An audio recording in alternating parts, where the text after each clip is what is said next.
বেশ কিছুদিন পর বিয়েবাড়ি পেলাম, বলা ভালো এই বছরের প্রথম বিয়েবাড়ি। স্পেশাল তো একটু হবেই, সেই আশা নিয়েই গেছিলাম। ভেতরে ডেকোরেশনটা সত্যি ভীষণ ভালো করেছিল, কিন্তু ঢুকতে একটু অবাক হয়েছি যে বর বা বউ কাউরি দেখা নেই। প্রথমে বুঝতে না পেরে একটু ভেতরে যেতেই দেখলাম সবাই ডিনার করছে, কিন্তু বর বা বউ তো কেউ নেই।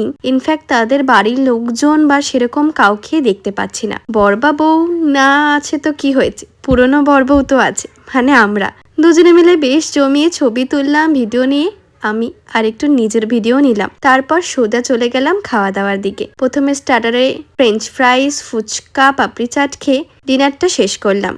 তখন কোনো ভিডিও ডিস্টারবেন্স না। তারপরে সম্রাট একটু ডেজার্ট খাচ্ছিল, চাটনি, পাঁপড়, মিষ্টি, আর সবশেষে একটা মশালা কোল্ড ড্রিঙ্কস খাওয়া হলো। তারপরও দেখলাম কেউ নেই, কিন্তু হঠাৎই শুনতে পেলাম আওয়াজ বাজি ফাটানোর। তার কারণ 11:30 বাজে বর আসছে। আজকে অ্যাকচুয়ালি আমরা এসেছিলাম একটা নন বেঙ্গলি বিয়ে বাড়িতে। ওদের বিরাদরিতে এটাই নিয়ম, যখন বর আসবে ঠিক সেই সময় যখন বরমালা হয় আর তখনই ব্রাইডের এন্ট্রি হয়।